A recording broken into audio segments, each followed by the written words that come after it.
Chapter 317 Russell memorial exhibition west বারো 2 নম্বর Kings avenue royal museum সপ্তাহের মাঝের দিন হলেও মিউজিয়ামের দরজায় লম্বা লাইন ছিল। ক্লাইন যখন সেখানে পৌঁছাল দেখল মানুষের ভিড় উপচে পড়ছে। খবরের কাগজ আর ম্যাগাজিনের বর্ণনা থেকে সে জানত যে এই জগতের মধ্যবিত্তদের বিনোদনের উপায় খুব সীমিত। সংবাদপত্র পড়া, উপন্যাস পড়া, অপেরা বা কনসার্ট শোনা, টেনিস বা স্কোয়াশ খেলা, নাটক দেখা আর ভোজসভায় যোগ দেওয়া ছাড়া তাদের হাতে মাত্র 3টি বিকল্প থাকত। হয় পার্কে যাওয়া, নয়তো কোনো প্রদর্শনী দেখা, অথবা ছুটিতে কোথাও ঘুরতে যাওয়া। সম্রাট রোজেলের প্রভাবেই এখন বার্ষিক ছুটি কাটানোর বিষয়টি একটি সাধারণ ঘটনায় পরিণত হয়েছে। ঠিক 9টার সময় সিল্কের টপ হ্যাট মাথায় দিয়ে, হাতে কালো ছড়ি নিয়ে আর লম্বা ডাবল ব্রেস্টেড ফ্রক কোট পরে ক্লাইন অন্যদের সাথে মিউজিয়ামে ঢুকল। ভেতরে ঢোকার পর ভিড় আলাদা হয়ে গেল আর বিভিন্ন গাইড দর্শকদের এক একটি পথে নিয়ে যেতে লাগল। ক্লাইন আর প্রায় 20 জন মানুষ একজন সুন্দরী নারীর পেছনে পেছনে হাঁটতে শুরু করল। সেখানে সেই নারী গাইড রোজেলের জীবন নিয়ে মুখস্থ কথা বলছিল। ক্লাইন নিজে অর্ধেক ইতিহাসবিদ হওয়ার কারণে এই তথ্যের কোনো মূল্যই তার কাছে ছিল না। সে এতটাই বিরক্ত হচ্ছিল যে বারবার নিজের মানিব্যাগটা ঠিক জায়গায় আছে কি না পরীক্ষা করছিল। এখন তার সম্পদের পরিমাণ 952 পাউন্ড, যা 1000 পাউন্ড হতে মাত্র 1 ধাপ দূরে। তার মানিব্যাগ এত টাকা ধরার মতো বড় নয়, তাই সে শুধু জরুরি কিছু টাকা সাথে নিয়ে এসেছে।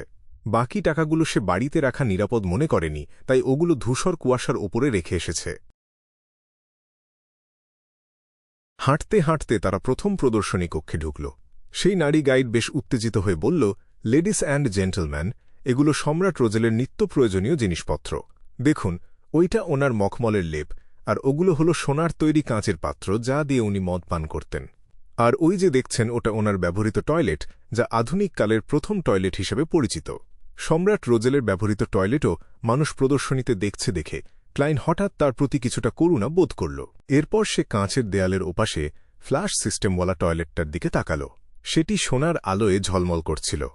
মনে হচ্ছিল ওটার উপরিভাগে সোনার পাত লাগানো আছে আর খুব সুন্দর শৈল্পিক নকশা করা। কি চরম বিলাসিতা! ক্লাইনের করুণা নিমিষেই উধাও হয়ে গেল। টয়লেটের ঠিক পাশেই রোজেলের প্রতিদিনের পোশাক রাখা ছিল। জামার হাতার কাফলিঙ্কো আর ভাঁজ করা কলারের শার্ট দেখে বোঝা যাচ্ছিল ইন্টিস দেশের ফ্যাশন গাইডকে বেশ মুগ্ধ করেছে।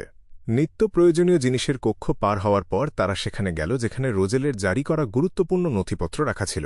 সেখানে সিভিল কোড সহ আরও অনেক মূল্যবান ঐতিহাসিক স্মৃতিচিহ্ন ছিল। তখনই সেই গাইড একটি ডিসপ্লে ক্যাবিনেটের দিকে আঙুল তুলে বলল, এটা সম্রাট রোজেলের রেখে যাওয়া ডায়েরিগুলোর একটি। তিনি নিজের তৈরি রহস্যময় সংকেত দিয়ে এটা লিখেছিলেন, যা আজও কেউ উদ্ধার করতে পারেনি।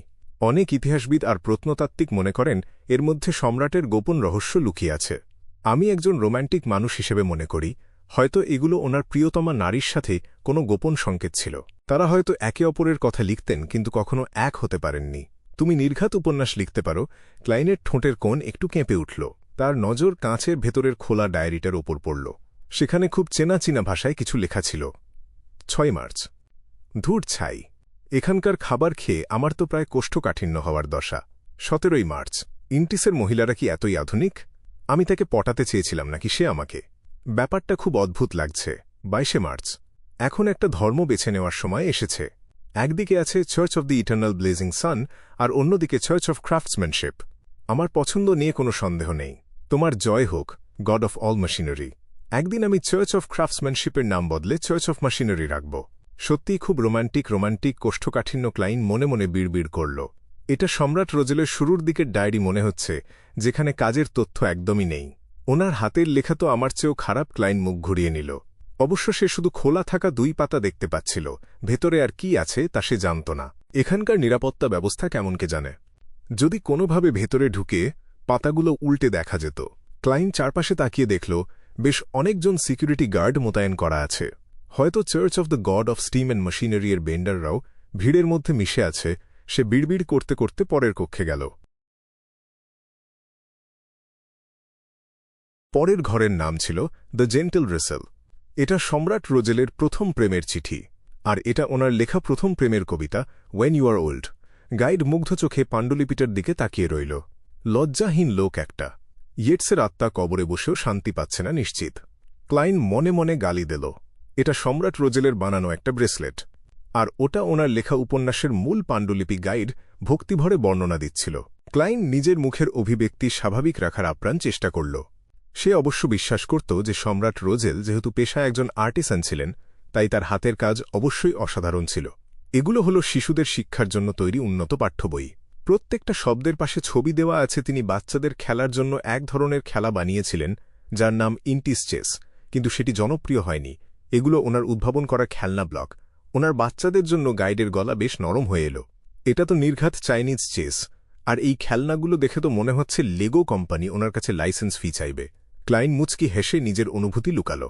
এক পলক তাকিয়ে সে দেখল ডিসপ্লে ক্যাবিনেটের সামনে একজন নারী দাঁড়িয়ে আছে, যার উচ্চতা প্রায় 1.7 মিটার।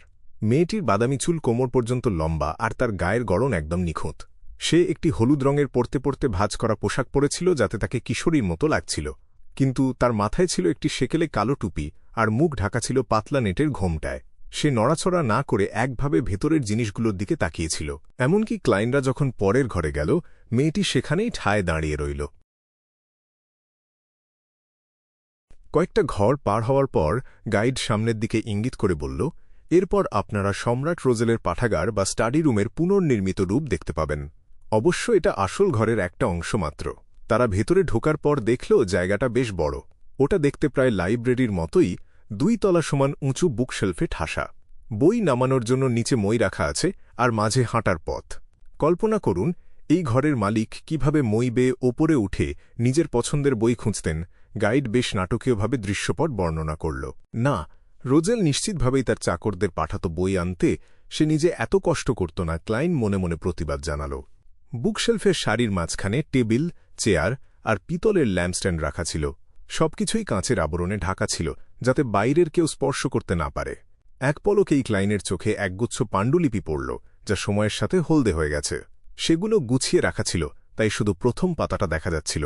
সেখানে একটা চারকোনা জিনিসের ছবি আঁকা, আর তার নিচে বিস্তারিত বর্ণনা লেখা। এটা হলো টেলিগ্রাফের একটি পোর্টেবল বা ছোট সংস্করণ। এর মাধ্যমে আপনি অন্য প্রান্তের মানুষের সাথে কথা বলতে পারবেন বা তথ্য বিনিময় করতে পারবেন। এর জন্য আরও উন্নত পজিশনিং দরকার। আমার মনে হয় আমাদের আকাশের দিকে নজর দেওয়া উচিত। সেখানে কোনো বাধা নেই, তাই সিগন্যাল আদান প্রদান সহজ হবে। সম্রাট সাহেব, আপনি মোবাইল ফোনটাকেও রেহাই দিলেন না। ক্লাইন কপালে হাত দিয়ে দীর্ঘশ্বাস ফেলল। তখনই গাইড পাণ্ডুলিপিগুলোর পরিচয় দিয়ে বলল, এগুলো সম্রাট রোজেলের চমৎকার সব চিন্তাভাবনার প্রমাণ। অনেক কিছু তিনি জীবদ্দশায় বাস্তবে রূপ দিয়ে যেতে পারেননি। এগুলো আমাদের মানব সভ্যতার গৌরবের নিদর্শন। ক্লাইন ওসব তোষামদি কথায় কান না দিয়ে অন্য জিনিসগুলো খুঁটিয়ে দেখতে লাগল। হঠাৎ তার চোখে পড়ল টেবিলের ওপর রাখা একটি হার্ডকভার বইয়ের ভেতর বুকমার্ক গোঁজা আছে। বুকমার্কের বাইরে থাকা অংশে ছোট বাচ্চার আঁকা একটি ছবি দেখা যাচ্ছিল। সম্রাট রোজেল ছবি আঁকায় একদমই কাঁচা ছিলেন। ক্লাইন মনে মনে হাসল, কিন্তু পরক্ষণেই তার মাথায় একটা চিন্তা আসল। রোজেল তার ডায়েরিতে লিখেছিল যে সে একটি কার্ড অব ব্লাসফেমিকে বুকমার্ক বানিয়ে কোনো একটি বইয়ের ভেতর লুকিয়ে রেখেছে। এটা কি সেই বই হতে পারে? ক্লাইন কয়েক সেকেন্ড খুঁটিয়ে দেখল, কিন্তু অস্বাভাবিক কিছু পেল না। অবশ্য কার্ড অব ব্লাসফেমিতে ভবিষ্যৎবাণী বা জাদুকরী নজরদারি এড়ানোর ক্ষমতা আছে। সহজে ওটার বিশেষত্ব চেনা সম্ভব না। এত সহজে চেনা গেলে church of the god of steam and machinery ওটা অনেক আগেই নিয়ে যেত। সে অন্য বইগুলোর দিকে নজর দিল। সে দেখল প্রায় সব বইতেই আলাদা আলাদা আকৃতির বুকমার্ক গোঁজা আছে। সে কিছুক্ষণ ভাবল, তারপর ক্লোন হিসেবে নিজের মুখের পেশির নিয়ন্ত্রণ কাজে লাগিয়ে খুব কৌতূহলী গলায় গাইডকে জিজ্ঞেস করল, এগুলো কি সম্রাট রোজেলের পড়া বই? মানে, আমি বলতে চাচ্ছি, এগুলো কি ওনার আসল বইগুলোই? গাইড মাথা নেড়ে সায় দিল, হ্যাঁ, এগুলো ওনার আসল স্টাডি রুমের জিনিস, যার মধ্যে বই, পাণ্ডুলিপি, বুকমার্ক, ল্যাম্পস্ট্যান্ড, কালির দোয়াত সব আছে। তবে যুদ্ধের সময় অনেক কিছুই ধ্বংস হয়ে গিয়েছিল। ক্লাইন মাথা নেড়ে আবার বুকমার্কগুলোর দিকে নজর দিল। রোজেল তার ডায়েরিতে লিখেছিল সে কার্ড অফ ব্লাসফেমি খুব দামি কোনো বইয়ের ভেতর রাখবে, যাতে কেউ বুকমার্কের দিকে সন্দেহ না করে। এখন প্রশ্ন হল, এর মধ্যে দামি বই কোনগুলো? সে ডায়েরির কথা মনে করে বইগুলো বাদ দিতে লাগল। গ্লোরিয়াস এরা মনে হয় না এটা হবে। The history of the Indies kingdom এটাও হওয়ার সম্ভাবনা কম। Geography of the northern continent এটা হতে পারে, তবে নিশ্চিত নয়। The improved principles of steam machinery এটাও আগেরগুলোর মতোই সাধারণ। ক্লাইন একটা একটা করে বই দেখছিল। হঠাৎ তার চোখ পড়ল সেই হলদে হয়ে যাওয়া পাণ্ডুলিপির ওপর। সেখানে পৃথিবীর সেই সব জিনিস লেখা আছে যা রোজেল বানাতে চেয়েছিলেন কিন্তু পারেননি। সেখানেও একটি বুকমার্ক গোঁজা ছিল, আর তাতে সম্রাট রোজেলের রাজকীয় পোশাক পরা একটি ছবি আঁকা ছিল।